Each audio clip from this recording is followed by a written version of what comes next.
Into the final game of the night here, gentlemen. It is, of course, Invictus Gaming taking on 7th Heaven. Now, for the standings, this is really quite a strange game because if 7th Heaven jump forward in all 3 points, I mean, barring Q Confirm now that have really just given themselves a bit of a boost, the standings is so close together. They're all clumped, and playoffs are really anyone's game, Raven. So heading into this, both of these teams have a lot on the line. They do, and I would say in particular 7th Heaven, because I mean Invictus Gaming are certainly in the running for the playoffs. They are hard in there. They're in 3rd at the moment, but 7th Heaven, they're actually down in last right now with 4 points, and failing to get, I mean, any points, but especially 3 points tonight, would be absolutely devastating for their playoffs campaign this stage. In fact, it would almost push it straight out of reality. So they've got a big task ahead of them, but they certainly can pull it out. Dev, what are we thinking?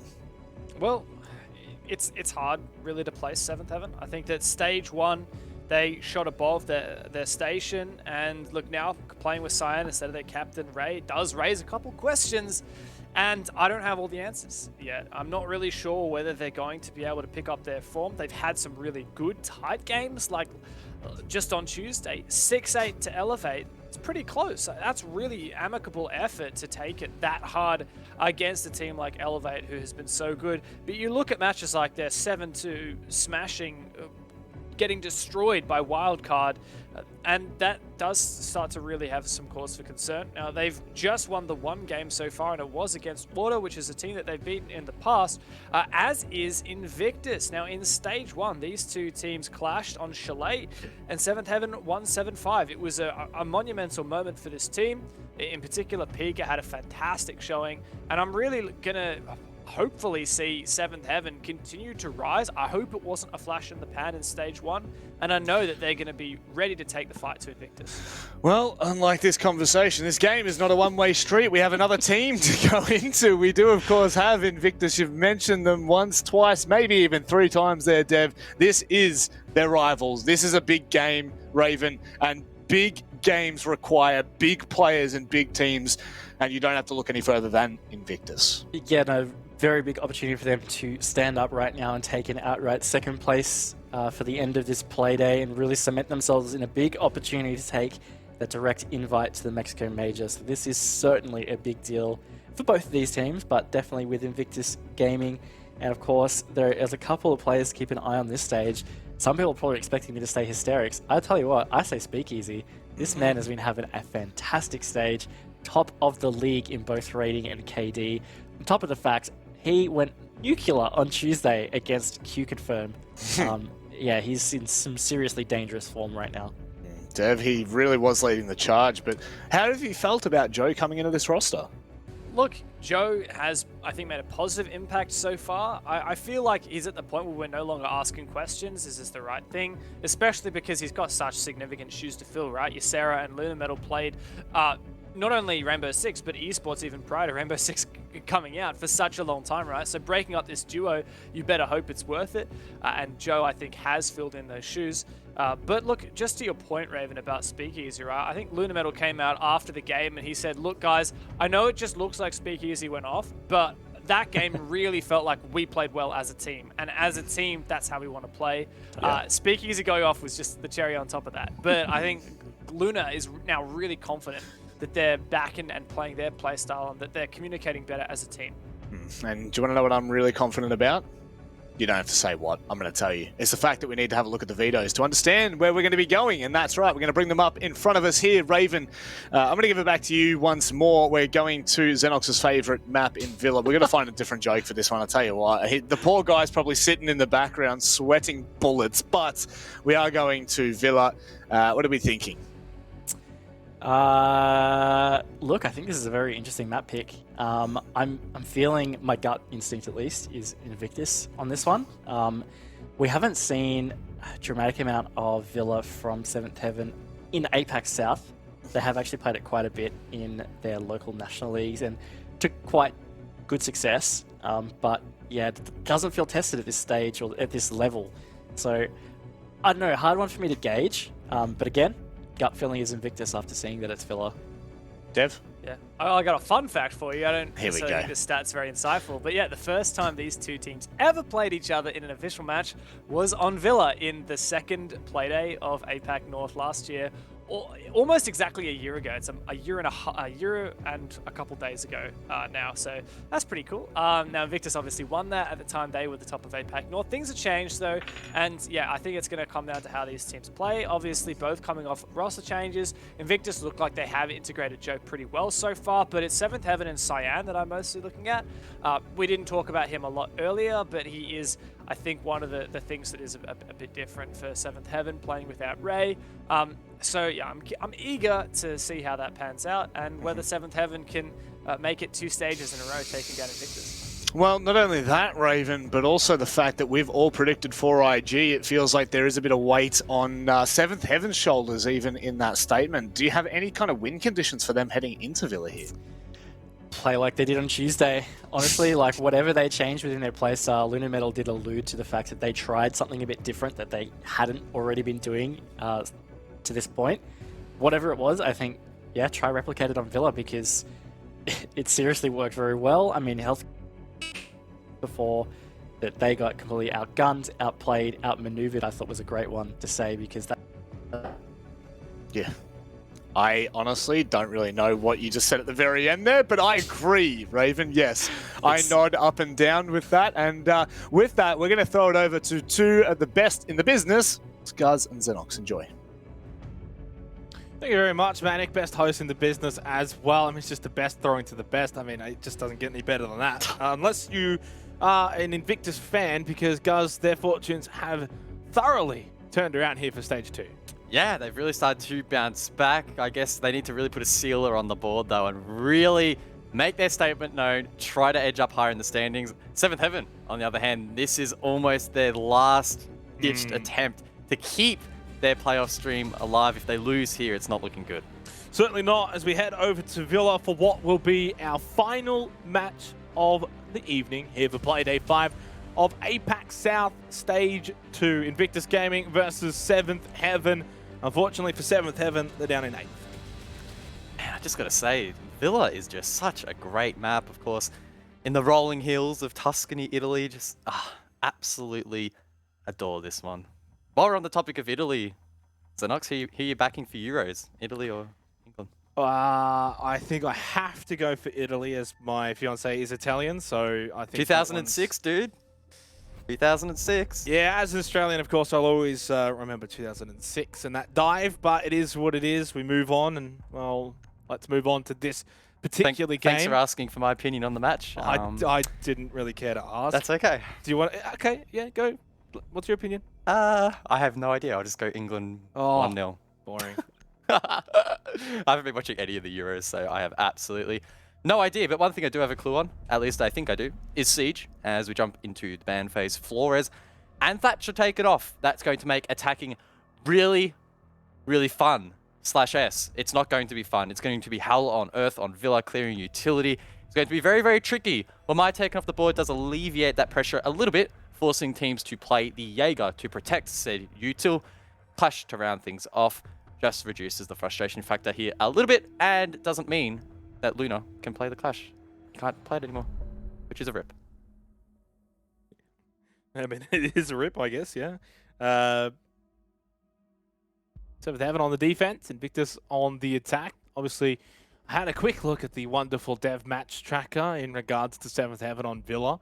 We don't see a lot of Villa, me and you guys. We tend to get it, avoided from us. I don't know why. Maybe it has something to do with the money I slipped to the producers. But, Invictus Gaming, they have played Villa this stage. They defeated Wildcard. It was actually on the opening day. And they had a very solid attack. They had a 4-2 attacking half. So they'll be looking to replicate that here for this particular game. Attackers need to locate and defuse. Well, Kitchen will be the first site defended here by Seventh Heaven, and they're playing heavily into information. They're bringing the Mute Mozzie combo to try and prevent the drones from finding intelligence in towards the site, and I would assume the roam up above. Pika as well, playing the Pulse that will gather a lot of counter information for the defense. He can sit down below in towards the objective and gain really nice intel on the bedroom balcony, down below, outside laundry. I mean, the list is almost endless on this position. Interestingly enough, 7th Heaven also extending over towards the lounge room. They've reinforced off towards the library sort of area. And this is pretty interesting. Now, maybe this means that they have voted Invictus. Maybe they're expecting a horizontal take here, or maybe they just feel more comfortable extending the map this way as opposed to extending up above. Yeah, and that's the thing, right? It's always that sort of, do you play your own style or do you strat against your opposition? And as you said, if they've sort of voted Invictus here and maybe expecting a particular play style from them or a push, do you play against that or do you back yourselves in? I think in this case, you probably want to do maybe a bit of both, honestly. You don't want to just allow Invictus to sort of play their own way, but without giving up too much of your own style. Souffle over towards Living. I wouldn't be surprised either to see these two teams pop off early on in these rounds for the entire game. Almost the opposite as to what we saw on Cafe between Q Confirm and Order, where it was pretty slow going in the early rounds. Already we've had an early death. Hysterics has taken off the board. Nice kill there for Pika. Good start for 7th Heaven. Yeah, really is the C's play style to sort of go a little bit harder early in the rounds compared to some of the other sub-regions or even global regions that we do see in Rainbow Six. That doesn't necessarily mean we'll see a lot of action all the time. Invictus admittedly can be a little bit more structured. That said, do expect Hysterics and Speakeasy to go hard into some of these entries, and unfortunately for Hysterics, it doesn't pay off. In the first round, was shut down quite swiftly. It was Pika getting aggressive over towards Red Stairs, and now he can play his role beautifully. Sit back, gain intel, still has a Nitro in hand as well, and his job is far from over.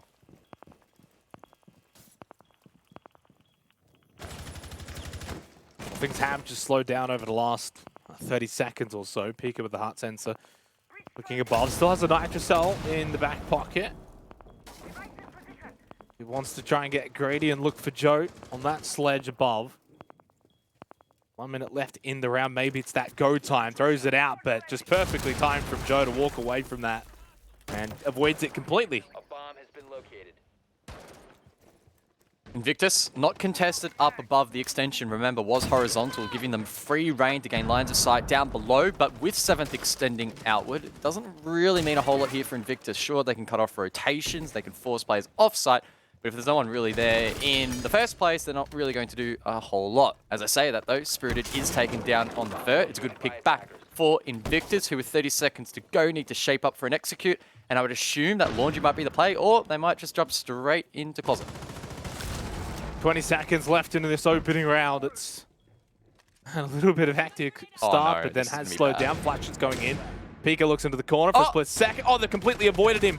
Now he can just swing out and get the second one as well. Took a little bit of time, but he gets it. He's got 3 for the round. 7th Heaven with a 3 versus 1. They do not capitulate. They hold out strong. They get the opening round. What around there from Pika, a huge opener, and then finds himself in a cheeky position to cut those players off inside of the pantry. Really well played there, and really well disciplined. If he had a shot above them when he saw the feet of the player on the vert, it could well have cost him his life and potentially his team the round. So no doubt he is the star player of that first round. Unfortunately for Invictus, struggling a little bit there to capitalize on the vert that they had established, clearly lacking some pretty vital intel in towards the site, just assuming it was clear, and unfortunately for them, not the best of starts.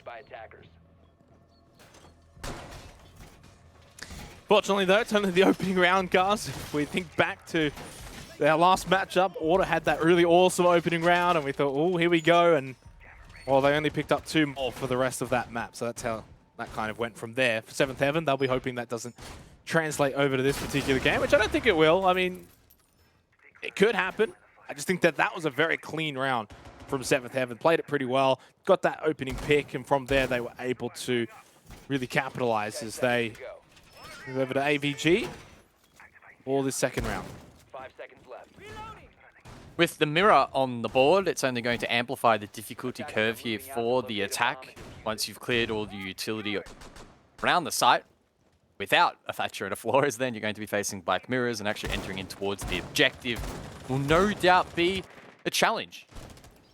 So that does, I guess, lower the pass mark here, potentially for Invictus, maybe just trying to scathe a round or 2, but nonetheless, they need to tidy up on the basics. Last round, A simple lack of intel really did dislodge their attack. It's a good start here though. Souffle lit up by the Vulcan shield, popped from a grenade down below by Hysterics. And it's little things like that that Invictus need to get right and continue to mount the pressure onto the defense. Especially on the attack, you want to be aggressive, you want to find these opening picks, and as you said, put that pressure onto 7th Heaven and try and take away their ability to get in your face and look to make things happen. I think right now they'd love to take Pika off the board, off the back of that quad to open up the match, which is... You want the fun fact, guys? Jack Daddy had a quad as well to start the game for Order in their first round win, so maybe not so good signs for 7th Heaven. Luna just down below. Still a minute 48 on the clock. Still a lot of time here for Invictus. Souffle expending these smoke canisters quite early, but Spirited with a pre-writ Nitro cell ready and waiting behind him in support will throw it out, but it's a little bit too early. It's now a 3-stack over towards the main stairs. Souffle going to be under the pump with the FMG. He does find one. It's a decent trade. Spirited forced back. Not a bad result there for either team. Really, I'd say that's a fair trade. And we still have half the round to go. I think for Invictus, they probably are happier than 7th Heaven, because now they've got that position at the top of main stairs. They can now start to push onto site. They can be aggressive, find these picks, and they've still got a minute and 10 seconds as well. But this could be the factor down below. Cyan, though, just says hello onto Jordan, gets that diffuser down. This changes the round. Edie, though, will fall, but there's a trade. Spirited with a quick double. He's got 3 for the round as well. And 7th Heaven find themselves in a 3 versus 1, looking to take the opening 2 rounds here on Villa. What can Joe do? He does find one. Cyan, who dropped the diffuser earlier, taken down, and he'll have no further impact this round. Joe takes site control, but without the diffuser in hand, this will be very, very challenging. 7th Heaven can try to play time, try and play passive. Joe cooks the nade, but he gets taken down in the process. Spirited to clean things up. Man, Spirited holding behind the bar really well and not giving up his position easily. Held his ground. They had the numbers. They had the time. He didn't have to do anything too crazy. And a nice 2-0 start for 7th Heaven. As they take the opening 2 rounds, they now head over to Stat Trophy. Look to do a bit of a world tour against IG, who, you know, are fresh off the back of that 7-1 victory against Q Confirmed. They're having a great stage. They're currently in 3rd place. This is the 8th place team, guys. This is APAC South, though. Whether you're last, whether you're first, anyone can beat anyone. Definitely some worrying signs early on here for Invictus. That last round in particular was another strong start, like it was in the first round. They had a decent trade over towards ground stairs or the main stairs, and, you know, they were sitting pretty happy. 4v4, they could start to manipulate side if they wanted to, but then the fatal mistake over towards the pot. Cyan drops the kit, and that's basically round over. 7th Heaven are capitalizing upon all of these opportunities that are being presented to them. They're not faltering at all. They looked cool, calm, and collected after that diffuser was dropped. A simple mistake from Invictus costs them the round. It's been a couple of mistakes so far that has been costing them rounds, and I mean, it's little things that add up. Again, especially with these attacks being so difficult with the Flores and the Clash, with the Flores and the Thatcher taken off the board, you cannot be affording small mistakes like that. Again, though, it is only the first 2 rounds. We don't want to get too ahead of ourselves here. You know, this could end up being a sort of very defensive game between these 2 teams on Villa. So we don't have all of the information yet to sort of dissect this entirely. Just sort of following along as we go, but it is a good start for 7th Heaven. You can't disparage a team for starting well and playing well. And they've looked good in these rounds. Like, this hasn't come down to sort of any 1v1s. It hasn't come down to any silly moments. We haven't seen any team kills or big throws. We're just seeing 7th Heaven being on the front foot, looking to find picks early, holding their positions, and not giving Invictus really much to go with. And that just puts the pressure and the onus on Invictus Gaming to make something happen. I'm liking this from Invictus. Some pretty classic entry droning here from the attack. Speak easy, heading it alongside Joe, who does get effort a little bit with damage. Not exactly sure how that happened, but either way, a little bit low now for the rest of the round.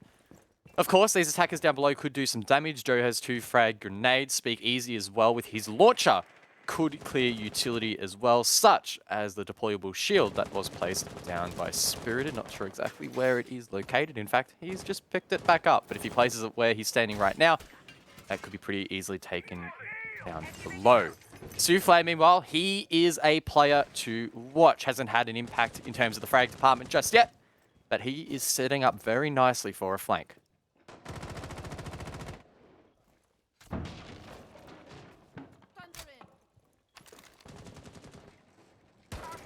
Big Easy just trying to clear those electro claws and get this wall opened up. Oh, missed it. Oh, gets that one. Could shoot him, yeah. Lucky. Still a minute left on the clock, so I mean, not the worst in terms of time, but you mentioned before, Souffle, that's going to be a factor late in this round if they don't... Oh, he's on the move. Oh, air jab! Oh, the air jab, yeah, and that's going to give away his position. Speakeasy wanted to capitalize, but at least this just forces Souffle on the roam, makes it a 5v4 temporarily. I like that from both teams, really. Invictus selecting not to chase 7th Heaven. Still wasting time. Now, Souffle, the call, of course, going out, and he should be cut off here by the attack. But with 40 seconds to go, Invictus need to start thinking about the site. Cyan over towards Red Stairs, being protected by ADS devices, is shot from down below. It's a good pinch here from Invictus. 7th, forced to get aggressive, but Pika on the other side of the map is left in the 1v4. Shoots out some shots over towards the benches. Both players taking a hit as Jordan tries to stick the kit. Pika hasn't died yet, 4-0 and 0 in the first 2 rounds, but he will fall to the nade of Hysterics. And in the end, the attack of IG comes to the forefront in that particular round. It was not quite maybe what we expect from C's versus C's, guys. That was a little bit more of an OCE sort of battle where it just came down to the last 20 seconds. IG push in, they clear out. They had a 4 versus 1 advantage towards the end. And yeah, interesting round. And I think it all sort of kicked off as soon as Souffle went into that air jab. Yeah, like the first 2 rounds, once again, Invictus did a great job establishing early map control. The difference was, unlike the first 2 rounds, they were able to actually convert that into something meaningful. They didn't get sucked in too much to Souffle on the roam. Instead, played it out a little bit more naturally and cut him off later in towards the round. And with, who was it, Cyan, I think, over towards the red stairs as well. Yep. That left it in a 5v3 on site. And Invictus did a really good job in cutting those remaining players out. Got that plant down, and it was very clean in the end. So a stark contrast to from the first 2 rounds, and Invictus giving us an insight that they are the real deal. When they need to, and when everything falls their way, they are capable of producing some really good siege. Yeah, certainly. I mean, I don't think we doubted for any moment that suddenly 2 rounds in, oh no, Invictus, this guy is falling. That was much better than their opening 2 rounds, goes without saying. And as you said, I think, you know, Cyan getting eliminated there by Hysterics, that basically saves 1 player. Suddenly, then the whole match just unravels pretty quickly. And I think the good news there for 7th Heaven is I don't think systematically they did too much wrong. So they come back over towards Stat Trophy, and it's like, okay, let's do this again. This time, Souffle, though, don't go into that air jab, and this time, don't do this. And you just try and tweak a few things, and I think the way that 7th Heaven were set up, they were doing all right. There wasn't that much time left for Invictus. They just happened to hit their shots once they started to push in. Well, it is the same objective here for 7th Heaven. Pika aggressive in Master Bedroom, and Souffle, again, is committing to the roam, so needs to be careful of Luna's air jabs, considering how effective they were in the previous round. Joe, again, entering from Laundry. That's the same pathing from the previous round. No one from 7th directly contesting that, so he'll be pretty safe. Speakeasy as well will hold his hand and ensure that control is established. Now, there might be some vertical that has been prepared here by the defense that both Joe and Speakeasy need to be mindful of. ED will be that player peeking back down if required, but Speakeasy uncontested might be able to clear these electro claws. Pika, though, does get the first. It's Speakeasy to try and trade back, but Pika with the pistol finds 2 to kick off the round for 7th Heaven. Yeah, big game from Pika so far. Not a surprise, one of the good players. Well, there's actually quite a lot of good players on the 7th Heaven roster. That's what makes them usually very formidable and why they had such a strong stage 1. As a team, they're quite evenly spread. You don't really think of anyone as being the superstar. It's probably Souffle here for stage 2. But outside of that, you can pretty much count on any of their players to get the job done when it matters. In this case, in this match, it's Pika, 6-1, having an absolute barn burner, and 7th Heaven with a 2-man advantage. We'll see whether or not they can capitalize and take out this round, and a 3-1 start on Villa would be pretty good. Oh, Hysterics. He's alive. Just don't know what is possible. Now, it was an unfortunate start there for Speakeasy, one of the best players in the region, unable to hit that trade back, did land his team in this 3v5 scenario, but fortunately, as I mentioned, Hysterix still up and about. On the Yana, still 2 frag grenades available, as well as a drone. His impact has been felt somewhat, at least onto Spirited, but his job not done yet. Good air jab there from Luna will cut off Pika, who is playing down below. If he tries to take the astronomy stairs, he will no doubt be cut off. That leaves it, I guess, effectively 3v3 on site. Oh no, Pika still finds the pick. He does eventually hit the air jab. Hysterix trades it back, but I think the damage has already been done. It's already too far gone here for Invictus. Yeah, and the time is dwindling. There's just over 20 seconds left. Need him in a good position. Really tears up. Hysterix. Cyan will swing. He'll pick up the kill. Nice little peek back from Jordan, and Cyan is down, so it's a 1 versus 2. Time is of the essence, but does have to defuse it, but obviously by himself, not going to be able to really stick it and plant it and have himself be covered. So pushes in, tries to make something happen, doesn't quite. And a really good round for 7th Heaven, who are looking the goods here on Villa. Gotta say, that was a really valiant attempt there in the 1v2. That flashbang really had the chance, if it bounced correctly, to flash both of those players stuck together inside a trophy, and that would have been one hell of a clutch, but not meant to be. Well played in the end by 7th Heaven, and again, another huge performance from Pika. Round 1, he got the quad. Round 4, just gone. 2 incredibly important kills down below. Read perfectly in to that combo of Joe and Speak Easy, taking below, clearing the Electro Claws, and unfortunately for Invictus, they didn't trade it out, and they were on the back foot for the entirety of that round. Crawling it back was always going to be very, very tricky. The odds were against them, and 7th did a good job in closing it out. And it really feels like right now that it's 7th Heaven who are playing up to the level of Invictus Gaming, rather than Invictus Gaming, say, maybe playing a bad game right now. They've been in these rounds. They've had moments. They've looked good. Their attacks haven't really been that unfruitful. They've had 1 attacking round win. Still 2 more rounds in this half, and they can still easily tie it up 3-3. But it's just full credits to 7th Heaven. They, honestly, in this first half, this might be the best first half I've seen from them for this entire stage since the opening day, where they beat Order, which was their only win of the stage so far.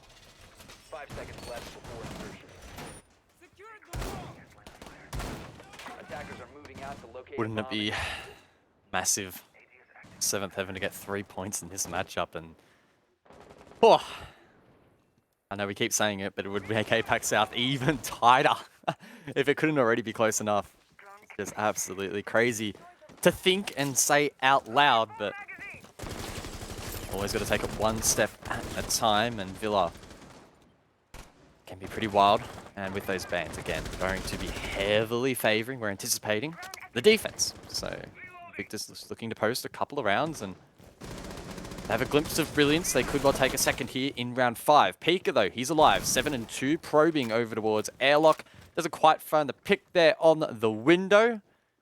If he did, it would have been another good start for 7th, but not meant to be.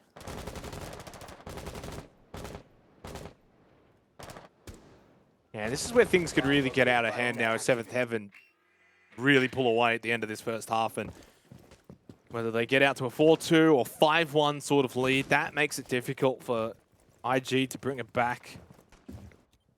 They are a team that's, you know, been in these sort of predicaments before. They've got the experience, they've got the fortitude within themselves, and to know that this is by no means down and out territory. They're 3rd in APAC South, 8 points. If 7th Heaven win this game, though, in regulation, they go up to 7 points, guys. And well, the battle for 2nd, 3rd, and 4th, it feels like, will still be very, very difficult to predict. Sure will be, and predicting how this round will play out is proving to be a challenge as well. Cyan on the flank, if he goes big, could well win the round for 7th Heaven. We just don't know exactly what flank watch is established here by Invictus. Presumably there's an air jab over towards the Astro stairs, which will make this very tricky. Cyan makes his way up. Air jab is in position. I reckon he could shoot it, honestly. If he can hear it, he probably knows it's there. Could swing wide, find that air jab, and then do some damage. We'll have to wait and see.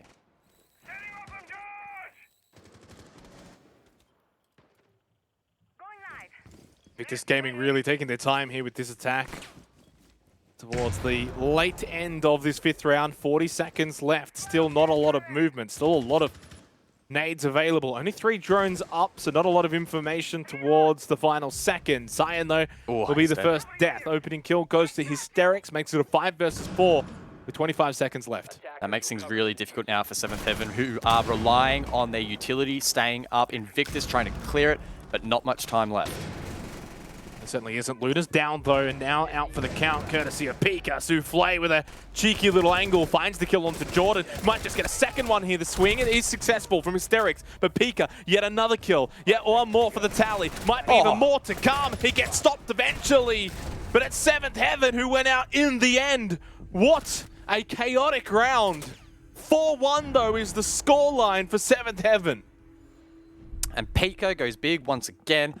A huge performance from 7th Heaven. They hold on in the final seconds of that round. I thought that maybe Invictus would be able to catapult some momentum off the back of Cyan, clear utility and get the job done, but there was just too much standing at the very end there. That Black Mirror in a little bit of an unorthodox position catches the attack off guard, and it's just shaping up to just be such a close matchup. Invictus, if they bring it back to a 2-4, well, they'll be laughing. They'll be pretty happy considering the bans, but 7th Heaven could try and extend this lead. And oh, yeah, look, it's a shame we have a bit of a rehost because we're really starting to get into that one. But hey, things happen and we've got to put up with it.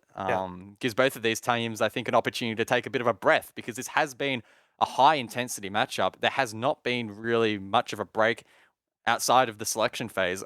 A lot of these action phases, there has been a lot going on early round, a lot of pressure being applied from 7th, Invictus taking really quick map control, and that's got to be tiring for the players, so I guess they have earned this break. I feel like someone behind the scenes said, oh, we're going to be finished before 10. I don't know who it is. I think it might have been, I'm going to say Raven. I feel like Raven's the sort of guy to be like, oh, this is going pretty quick. We might be done before 10. Look, 4-1 though. I don't think either of us expected that sort of start from 7th Heaven. And it's also in the manner that they've been able to do it here on Villa, right? They've looked really in control. There hasn't been too many times where they've looked flustered by the attack of Invictus Gaming, except for maybe that one particular round. Outside of that, they've been very clean. They're playing their own game. They're looking very strong defensively. The question is, though, of course, we've still got one more round to go in this half. Will the same thing happen when Invictus Gaming go on their defense, guys, right? Are they going to be able to replicate this and then maybe send it to OT? Yeah, I feel like a little bit of a broken record at this stage, but I mean, now's the opportunity to say it again. With Thatcher and Flores banned out, I don't think it can be understated just how tricky that makes the attack. I mean, you are fully reliant on explosives to clear every single piece of utility. That means you're forced into bringing nades on the Yana, for example, and or the Sledge. Then you have to bring the Zofia. I mean, Zofia is basically an insta-lock at the moment anyway. It does limit and narrow your options a little bit, and it really does emphasize your ability to manage time. That last round, a really good example. Sure, they cut off Cyan on the rotate, but I think it was about, what, 20 to 30 seconds remaining. There was still a lot of utility standing. And sure, the attack had their utility to clear it, but it's a matter of being able to actually clear that in time. You still, you know, got opponents shooting at you. There's a lot going on. Comms get cluttered, and it really can break apart the round in the end. So I do anticipate 7th Heaven on their attacks in a couple of rounds to face similar issues. It's not going to be easy from them. Even if they 5-1 this half, very, very real opportunity that Invictus dig deep on their defense. I think that this map is really going to go the distance. I wouldn't be surprised if we see an overtime. And again, a lot of that is off the back of these attacker bans, making life really, really challenging. Yeah, and I think for Invictus, if they can get this 6th round, if they can somehow make it a 2-4 half, it really puts them in good stead going into the second half and sort of buys into the narrative that you're trying to set there, guys, where, you know, attack's not going to be easy. If they can now get a second round, there's a chance they can bring this game back pretty comfortably, even maybe in the second half, for a team that's having a very good stage off the back of what was a very poor stage 1. They've, of course, rebounded here in stage 2. If they can somehow pull this back, somehow, even 2 points. This is the thing. We're probably at that point in the stage, guys, where I think even 2 points for Invictus, right, and the incentive to get this to overtime is still a lot. That would put them on 10 points. That would put them outright into second place and just gives them a little bit of a buffer in that top 4. So there's a lot to fight back for and to claw this game back. Yeah, would be a nice safety net for them, but even nicer than that, of course, I mean, goes without saying, would be the 3 points, and That's very much still within grasp. I do think taking this next round, they will significantly boost their chances and 5 seconds left. propel some momentum into that second half. And look, they'll be playing it one round at a time. Invictus, look at the names. Everyone outside of Joe has extensive experience. I mean, maybe Jordan not as much, but still has a lot of experience nonetheless in the broader scheme of things. But when you look at the likes of Hysterics, Speakeasy, Luna, these guys know what they're doing. They have been in these positions countless times. Countless times. They have been on the back foot, but they'll be just having a measured approach towards this matchup. They know the bans are really tricky. They know that attacking is going to be hard. Just dig deep, maintain that mental, and just chill out. See what you can get done. If it doesn't quite fall your way here on the attack, again, there's such a wide window to bring it back on the defense. Well, it's a very early Nitrocell. Very early Nitrocell indeed. And you say, and we've been obviously discussing, you know, Invictus Gaming and their ability to maybe bring this back on the defense. I think I would happily go out on a limb and say maybe 5-1 makes it too difficult. Seventh Heaven is definitely capable of finding more than 2 attacking rounds. Nice opening pick though from Speakeasy. The superstar player for Invictus Gaming, now 5-4. Has been thereabouts, has been impactful. Maybe not to the degree of Pika, who's 10-3, but still playing his role. Halfway into the round, and the second Nitro Cell will be dispersed here by Seventh Heaven. Not quite detonated. Pika lurking down below, feeding that intel back towards Spirited so that they can detonate it at the right time. Go from above, clear that Banshee, the range extending far enough for it to open up like a flower. You can pop it open for free. Could also pop ahead from down below, but doesn't quite hit the shots. Instead, scathing those metal bars. Pika, elsewhere though, does find one. The man of the hour for Seventh Heaven once again pops his head up to find a kill and keep his team in this round. Still a minute left, and there goes Invictus Gaming here on the attack, finding the picks that they need to break apart the defense of Seventh Heaven. But Pika is still in the server. And when that's the case, you do not count out Seventh Heaven. Even down 2-4, there's only 40 seconds left in the round. So at some point, they are going to have to push on to Pika and see whether or not he's up for the task. I think he very well could be. Souffle with a bit of information. This is pretty vital. If he can get this kill, makes it a 2 versus 3. That's a lot more doable. They have pings in towards site here, Seventh Heaven, so they have intel that they can play off, but with only 20 seconds to go, they're going to be forced to try and deny the plant, but Hysterics is ready and waiting. Now Pika is left in the 1v4. He's played very well so far, but there's nothing he can do. Speakeasy from up above will close out the round for Invictus, and it's a 4-2 half. Very well played from Invictus in that final round. That was pretty much as clean as you can ask for in a non-flawless round. 2-4, good half overall for Seventh Heaven, and yet I think for Invictus, they'll happily take 2 to close out. And this is where we can now start to get some answers, guys. As we switch half, we go into the second half. Invictus will go on the defense, Seventh Heaven will go on the attack, and now we can sort of pose some answers to these questions. Is, you know, the attack too difficult here on Villa based off these bans? You know, no Thatcher available. No Flores to clear that utility. Is it too much? Does it make it too difficult to break down these defenses? Or was it simply just a stalwart defensive half from Seventh Heaven, and maybe now they can go on the attack and break down IG? So it's definitely going to be a very fascinating second half to watch unfold.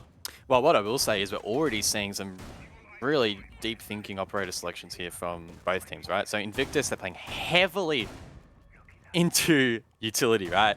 You have the shield from Jordan, you have the 2 cameras from Joe, the Sawyer gates that need to be burnt, protecting said utility. You also have the 2 Vulcan shields from Luna, the ADS. I mean, all of it culminates into being really difficult to clear with just projectiles. Now, Seventh, reading into this being really tricky, have brought the Twitch. Now, Twitch has slightly increased in popularity in the current meta. The F2 is really strong. Those shock drones, when they can sneak in towards site, can do a lot of damage, right? So Pika, again, still going to be the player to watch. Maybe not as much just for straight fragging on this attacking half, but also his ability to clear out utility and assist with that clear, because that's not what we saw from Invictus. They were playing the Nomad, not the Nomad, rather, they were playing the Sledge, bringing a couple of nades as well as that verticality to clear utility, but that approach not being taken here by Seven. They did also play the Nomad as well. I know they did. I just got my operators wrong because I'm a noob. That's okay. Hey, we're all learning together, you know? You, me, Manic. We're all Especially noobs. Manic. Especially Manic. Well, and you're learning the map. I'm having a great time doing it as well. Nice shots onto Pika, who's been the star and standout player for 7th Heaven. He's now onto the attack, though. Now onto the Twitch. This is where you kind of expect Speakeasy to just continue on with a bit of a roll. Had a slow first half until that final round, and well, now 7-4-2 and looking pretty good. Pika, though, just continues. Whether it's on the attack or the defense, it doesn't matter. For Pika, 13-4. Two-man advantage for 7th Heaven, and they've already cracked this IG defense. Why did I do it? I said that Pika was not going to be the man to watch just for straight frags like it was in the first half. But there we go. It's another 2K, another multi-kill for him in this matchup, just tearing Invictus to shreds. And this could be such a huge round for 7th Heaven to be able to get this on the board. Having two players like that drop so early into the round makes things incredibly difficult. Now, fortunately for Invictus, that utility already established by Hysterics with the Sawyer Gates, Luna with the Vulcan Shields, but just lacking that manpower late round is going to be very, very difficult to come back from. Not impossible, though. Especially with Speakeasy still available. Alive and kicking in well. Does lose his shield, though. And there is still a minute left on the clock. That's a lot of time here for the 3 remaining defensive players. So much running through their minds in the way that 7th Heaven are going to eventually push on and attack the site here as AVG's still getting fortified late into the round.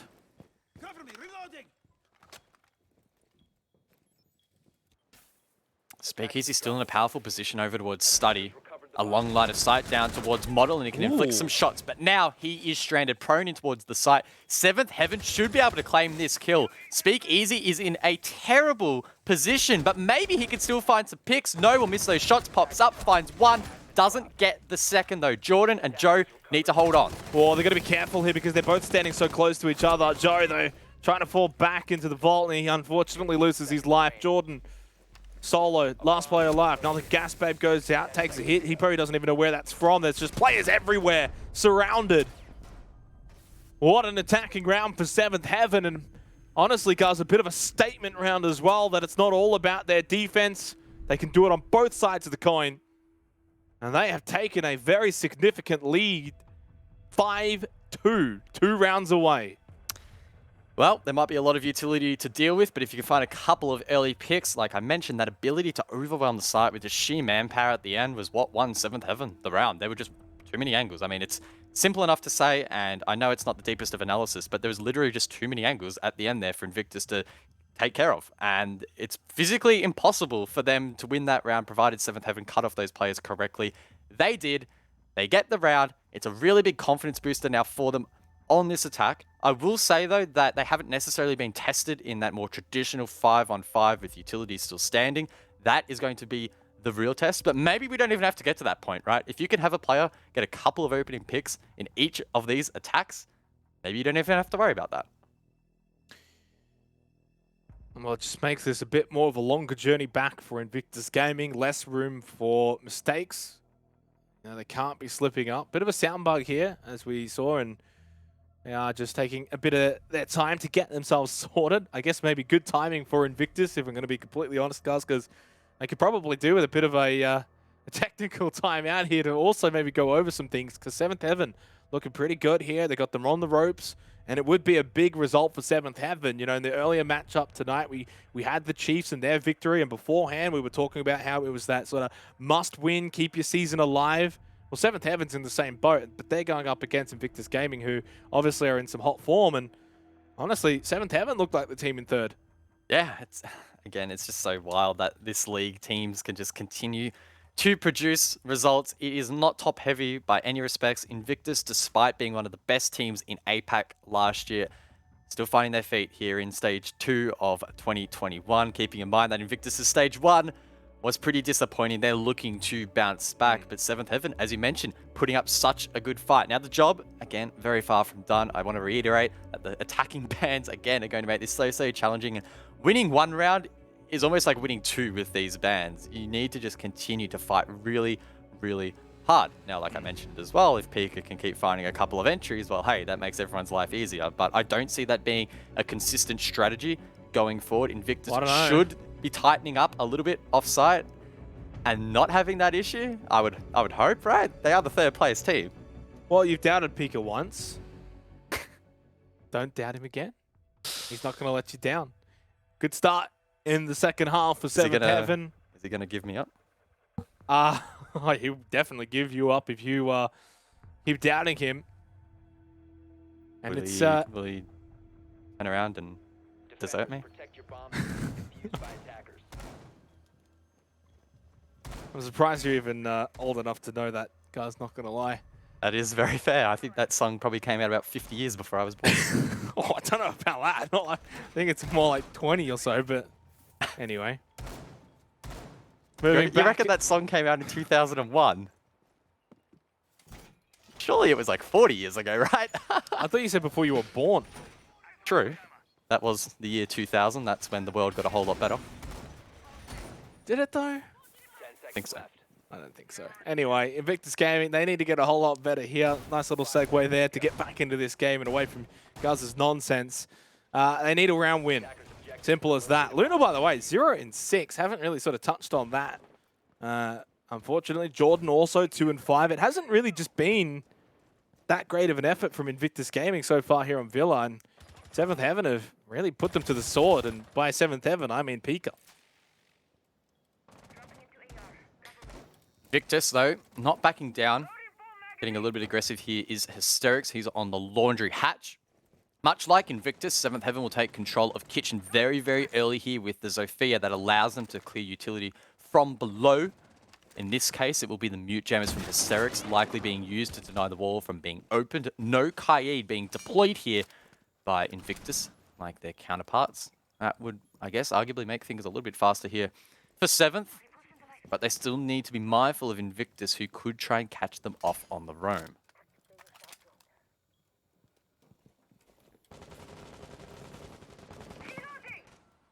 And I very much would like to see 7th Heaven continue to just be aggressive here in their playstyle. That's what's been working for them, both on the defense and even in the opening round on the attack.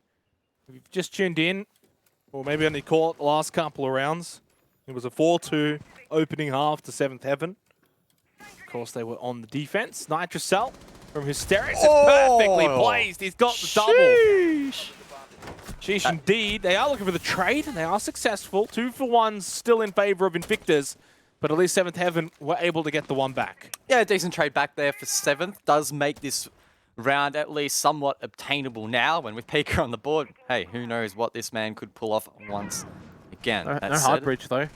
Yeah, no hard bridge. Clock is ticking as well. Pika needs to go big on the solo. Souffle, though, does find one. Traded back by Luna. And there we go. Pika finds one. Completely catching off guard. Sees the gun of Luna and finds the pick. It's Joe in the 1v2. Never doubt this man, Guz.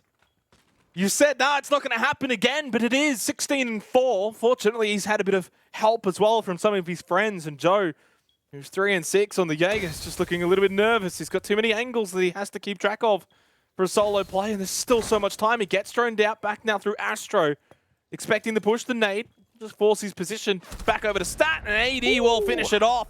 Match point, 7th Heaven.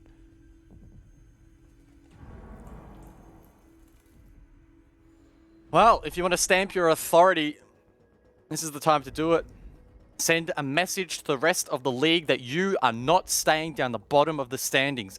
If 7th win this round, or one of the next 3, they will propel themselves from the bottom of the standings on 4 points all the way up to equal 4th with the Knights and Wildcard on 7.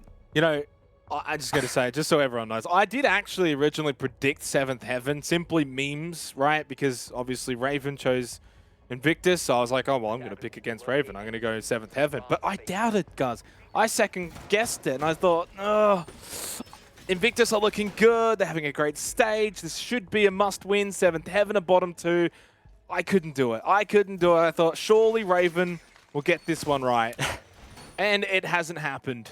I should have stuck to my gut feeling. I should have predicted against Raven. I've learnt my lesson, though, guys. And I will make sure for next week the same mistakes will not be repeated. Well, that's good to hear. And talking about mistakes, Invictus looking to try and right some of their wrongs. They have, unfortunately, looked a little bit sloppy here and there. I mean, honestly, they're not playing terrible Siege. It's just these small mistakes are really catching up to them. It was that last round. Players getting caught off guard. No intel there over towards 90, costing them. We saw them earlier on their attacks, lacking some intel in towards site, and that proved costly. And it's starting to really compound. 7th Heaven capitalizing, putting themselves in powerful positions and playing confidently. Pika, he had no right to just walk through 90 there and find a kill. But he was like, boys, I'm feeling hot. I'm going to back myself. And he pulls it off. And confidence in Siege goes a long, long way. 7th Heaven, time and time again, they continue to prove us wrong. They continue to prove the league wrong, that they deserve a spot here in APAC South. Can they close it out, though? 6-2. They know all about what comebacks are like. When they brought it back from a 6-0 deficit in Stage 1 against the Knights. They know that it is definitely possible. It's feasible. Invictus Gaming more than capable of bringing it back from a 6-2 deficit. Unlikely, though, if we're going to get honest here. And it would be a big comeback if they can do it, but it has to start now. Speakeasy would have to be the man to continue to lead the way, but he's been doing his job. So has Hysterics. Jeez. Tongue twisted there for a second.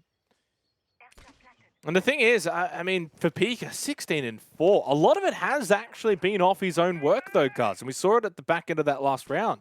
Yeah, it's been ridiculous. He has been putting in some hard yards in this matchup and capitalizing upon every opportunity that he sees. His game sense and his intuition has been paying off, and it has been very, very costly for Invictus. Now, in this round, he hasn't had a huge explosive impact yet. 7th Heaven gaining slow map control over towards the northern side. And now faced with all of this utility, Speakeasy should have gotten a kill there. Nonetheless, though, keeps his life, can fall back. Deployable shield gets dropped, and he holds down the line. Will eventually retreat that smoke canister, forcing the attack to second guess a rush in. But with 50 seconds to go, they need to commit to this rotate. It looks like everyone from 7th will rotate over towards Study, and this is setting up to be a very, very chaotic 5v5 to close out the round and potentially for 7th close out the map. Yeah, and 7th Heaven have been very calculated with their attacks, so this is not maybe some last-second rotation. This could be pre-planned. It is now 1-for-1 trade. Souffle pushing up main stairs. He's able to get a lot of damage onto Jordan. There's not much time remaining. Joe finds a very crucial pick. They've got this hallway control. Jordan now has to fall back over the bar. Speakeasy still inside of Aviator. 15 seconds left on the clock. As you said, chaos is going to be happening very much towards his final 10 seconds. Spirited shows up. There's no Pika to save today here for 7th Heaven, but they don't even need him. They've got only one more player to deal with, and they've done it. They've gone big when it matters most. 7-2. They are here to play for Stage 2. And just like that, 7th Heaven jumped from the bottom of the standings to potentially making the playoffs. They are now equal 4th. Absolutely ridiculous here in APAC South, and a valiant performance from 7th. A 7-2 victory. It was decisive. Decisive here from 7th Heaven. They looked like the better team on the day. No doubt about it. 7-2 off the back of Invictus just 48 hours ago, winning 7-1 against table leaders Q Confirm. They then drop their heads here on Villa. What a victory for 7th Heaven. Full credit to the way they played this. And that's why in that first half, guys, it was very difficult to sort of understand how this match was shaping up. Was it going to be defender-sided, or was 7th Heaven's amazing defense going to translate? The answer that we got was a big fat yes. It did translate. A 3-0 attacking half, and that was as clean as it's been from 7th Heaven. Maybe all of APAC South, maybe even including Stage 1. And if that's signs to come for them, it's good signs. 7th just didn't need the Thatcher or the Flores. They were clearing the basic utility that they needed to and backed themselves into win trades and win gunfights. Invictus, countless occasions there. They were either caught off guard or they were immediately traded and sent into a flurry. That was just incredibly well played there from 7th. The amount of pressure they were putting on their opponents, incredible. And I just want to have a quick shout out to whichever sicko has written the script for Stage 2. I applaud you. You are doing an amazing job. Thank you very much to whoever wrote that one, because it's been so fantastic to watch this stage play out. Unfortunately, that's us done for the night. We'll have to throw you back over to those other guys. Jeez, don't say it with too much promise. Hey, Far out. bloody hell, he's just absolutely... Here's the bus, and we're back under it. So, I mean, scripts being spoken about there by Xenox and Guz.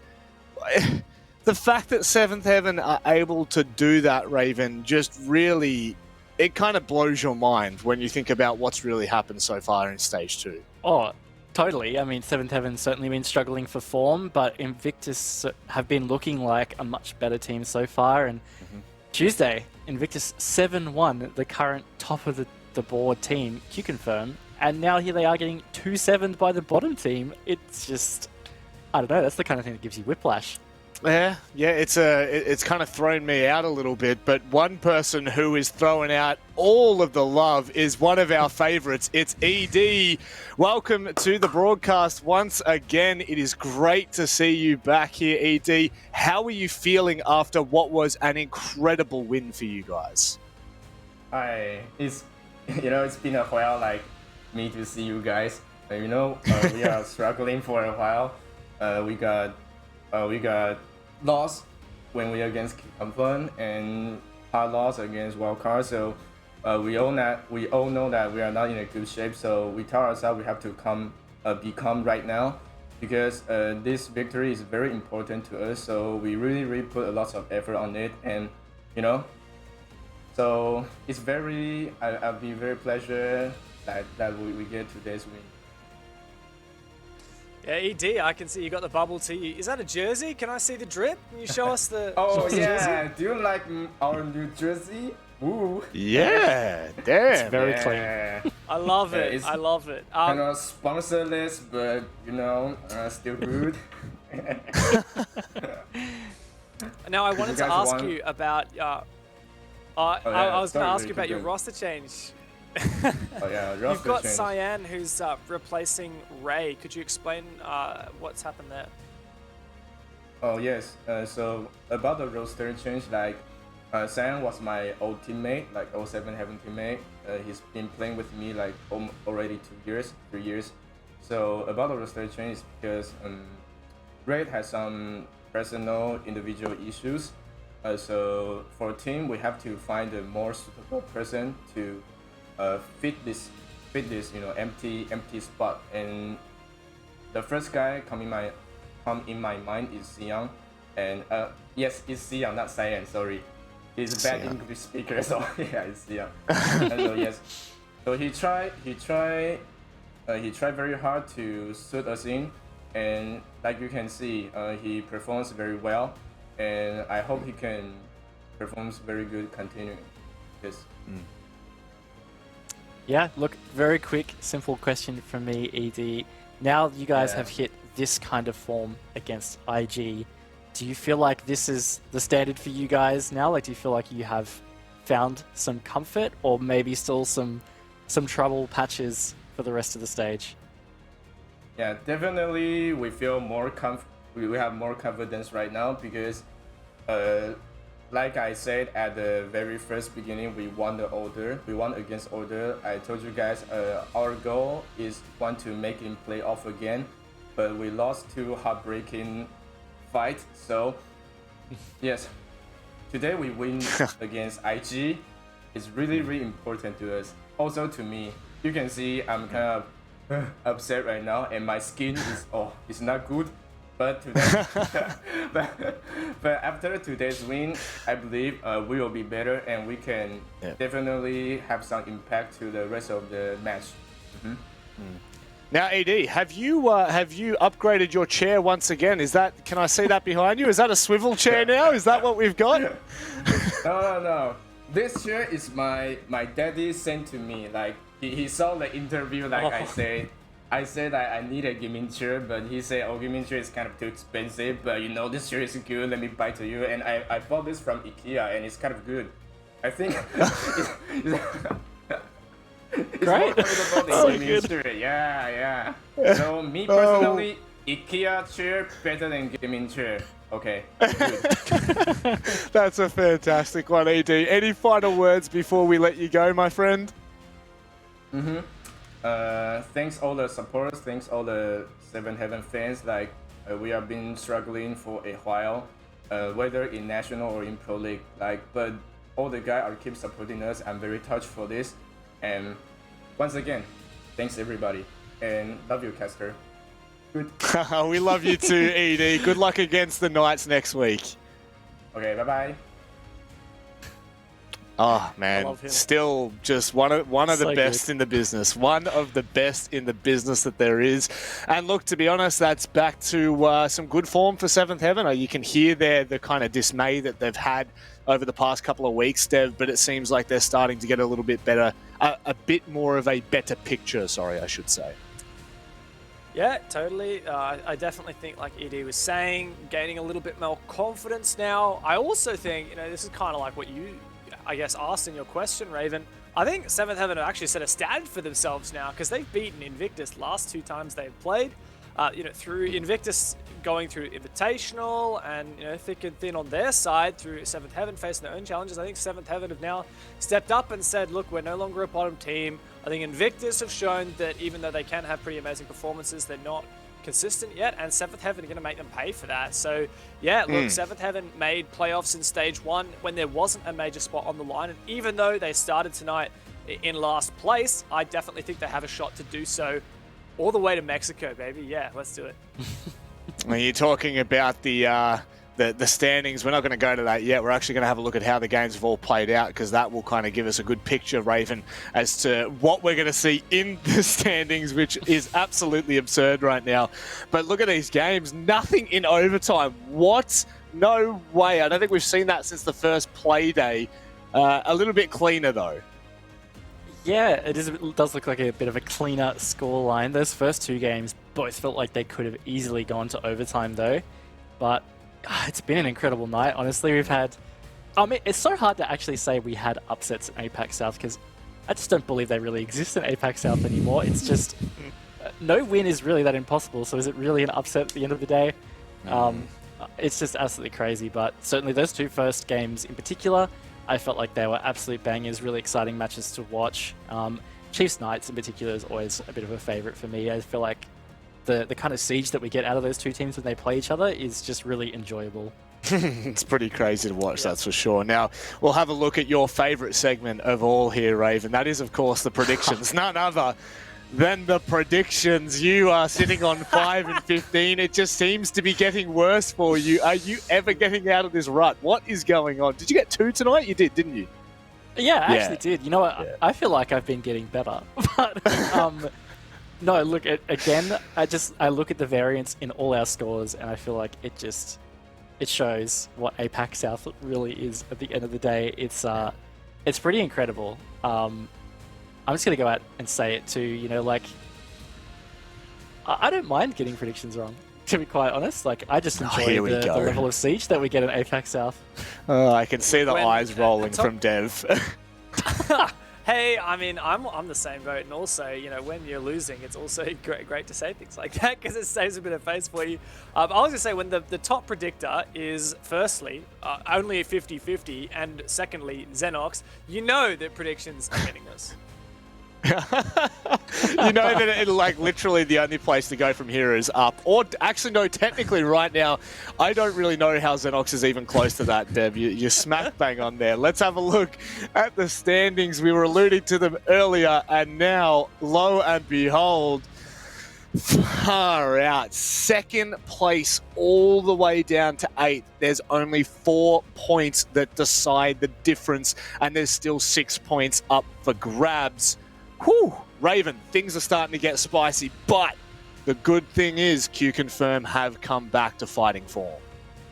They have, and that was such a big, important win for Q-Confirm. That cannot be understated because 2 Playdays remain, and let's just remind everybody watching at home, first place books themselves a direct invite to the Mexico Major. It is huge weight at the moment. Q-Confirm are 2 Playdays away from locking that in.